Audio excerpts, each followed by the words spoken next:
आदरणीय बाळासाहेब आंबेडकर आता phone line वरती आहेत आणि अजून एक सांगतो हा मंडल आयोग अंमलबजावणीचं जे धोरण ठरलं ते माननीय बाळासाहेब आंबेडकर, अरुणजी कांबळे, विश्वनाथ प्रताप सिंग आणि नॉर्थ मधले अनेक माणसं आहेत. या सगळ्यांच्या विचारानं शांत डोक्यानं गाव तुसा बाहेरचा कारू नारू बलुका अलुका भटकेमुक्त जाती जमातीला सुद्धा निर्णय प्रक्रियेमध्ये घेण्यासाठी 93-94च्या कालावधीमध्ये ज्याला वॉटरशेड मुवमेंट म्हटलं गेलं, अर्ध्या लोकसंख्येचा हक्क अधिकाराचा मंडल आयोग म्हटलं गेलं, तो मंडल आयोग इम्प्लिमेंट करण्यासाठी ज्यांनी महत्वाचं योगदान दिलं ते सन्माननीय बाळासाहेब आंबेडकर आता फोन लाईन वरती आहेत. ते आपले 2 शब्द तुमच्या समोर बोलतील. साहेब बोला.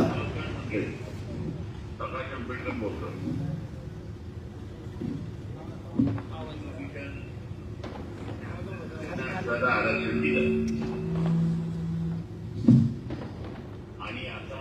हे मिळालेलं आरक्षण टिकवणं ही आपली सगळ्यांची जबाबदारी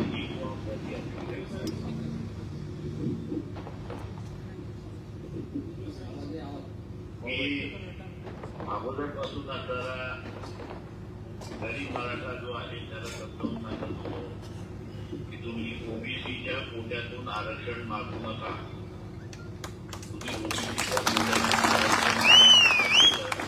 तर दोघांमधलं भांडण सुरुवात त्या ठिकाणी होईल. ओबीसीचं आरक्षण हे ओबीसीलाच राहिलं पाहिजे. ओबीसीच्या आरक्षणाचं स्थान हे ओबीसीलाच राहिलं पाहिजे. मराठा समाजाला आरक्षण पाहिजे असेल तर त्याला वेगळ्या रीतीने वेगळं तुम्ही मागाल तर तुम्हाला टिकाऊ आरक्षण मिळेल अशी परिस्थिती आहे. हे शासन जे आहे हे भांडणं लावणारं शासन आहे एवढं आपण आपल्याला लक्षात घ्या. मागच्या 2 वेळा सुप्रीम कोर्टाने मराठा समाजाला ओबीसीतून दिलेलं आरक्षण रद्द करून टाकलं की तुम्हाला ओबीसीतून मराठा समाजाला आरक्षण घेता येणार नाही. दिल्यानंतर सुद्धा आताही त्यांनी आपल्याला प्रवास काढली. काय प्रवास काढली तर निजामचं गॅजेट, साताऱ्याचं गॅजेट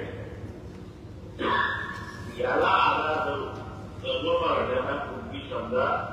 आणि त्यांना आपल्याला सर्टिफिकेट द्या अशी असणारी परिस्थिती आहे. माझी सर्व ओबीसी बांधवांना आपल्याला विनंती आहे की हा लढा राजकीय लढा आहे एवढा आपण आपल्याला लक्षात घ्या. आपण सत्तेमध्ये कोणाला बसवतो हा सगळ्यात महत्वाचा प्रश्न आहे. सत्तेमध्ये आपल्या विचाराची माणसं बसली तर आपल्याला आरक्षण वाचू शकतं. आपल्या विचाराची माणसं बसली नाही तर आज ज्या पद्धतीने जबरदस्ती करण्यात आलेली आहे, मी जबरदस्ती याच्यासाठी म्हणतोय की सर्व मराठा समाजाला तुम्ही कुणबी म्हणून संबोधावं. आता जो GR काढलेला आहे त्या संदर्भात 2001 साली औरंगाबाद खंडपीठ, मुंबईतलं बेंच औरंगाबाद खंडपीठ त्याच्याद्वारे जज माल्लापाले आणि आदरणीय जज बघा या दोघांनी असलेला निर्णय दिला की सर्व मराठ्यांना कोणती त्या ठिकाणी संबोधता येणार नाही आणि असा अधिकार हा आपल्याला कुठल्या सरकारला ठिकाणी देण्यात आलेला नाही. परंतु जबरदस्ती करून असणारा निर्णय त्या ठिकाणी दिला अशी परिस्थिती आहे. हा जबरदस्तीने केलेल्या निर्णयाच्या विरोधात आपल्याला त्या ठिकाणी लढावं लागणार, रस्त्यावरती उतरावं लागणार, मोर्चे काढावे लागतील, आंदोलनं करावी लागतील. तर या सगळ्यात महत्वाचं जे आहे ते म्हणजे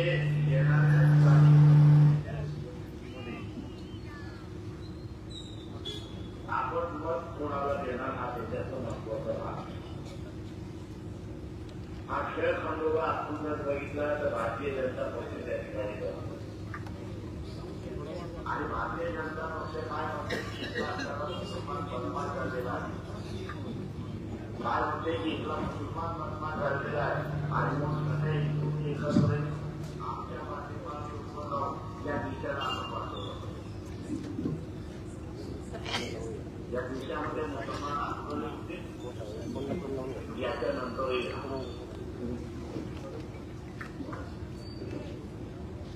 आपल्या अधिकाराचं काय आहे त्याचं महत्व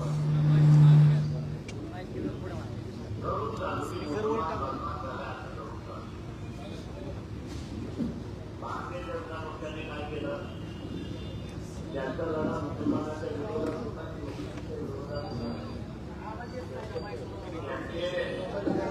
दाखवायचे दात वेगळे आणि खायचे दात वेगळे अशी परिस्थिती दाखवतात मुसलमानाचा बाबुलवाद आणि अधिकार उभीचे काढतात अशी परिस्थिती आहे तेव्हा येणाऱ्या स्थानिक स्वराज्याच्या निवडणुकीमध्ये आपलं आरक्षण आपल्याला वाचवायचं आहे तेव्हा आपलं मत जे आरक्षण वाद्याला आता आरक्षणवादी कोण त्याला उभीची आहे व्यक्ती आहे व्यक्ती आहे याच्यातला नाही मिळाला तर मुसलमान सुद्धा आपल्याला चालेल त्याचा तो आपल्या विरोधात आला परंतु आत्ता जो सत्तेमध्ये बसलेले आहे निराल काळात सत्तेमध्ये बसलेले आहे त्यांना आम्ही मतदान देणार नाही मुद्दा कारभार मग जवळचा आहे लांबचा आहे कुठला आहे नाही आम्ही आमच्या अधिकार आणि आमचं आरक्षण वाचवण्यासाठी आम्ही या निदान काळात मतदान देणार नाही ही भूमिका आपण करत म्हणजे ही जर भूमिका घेतली तर आम्ही याच्याला आणखी काही प्रयत्न करू आणि विद्युतीनाला 1990 साठी सत्तेवर पोहोचलो जे ओबीसीला आरक्षण दिलं त्याला वाचवू शकतो आणि ते वाचवण्यामध्ये आपण आपला मत आरक्षण वाटायला द्या ही भूमिका आपण द्याल आणि ती अंमल कराल ही अपेक्षा बाळगतो आणि आपली असणारी सदा घेतो नमस्कार धन्यवाद साहेब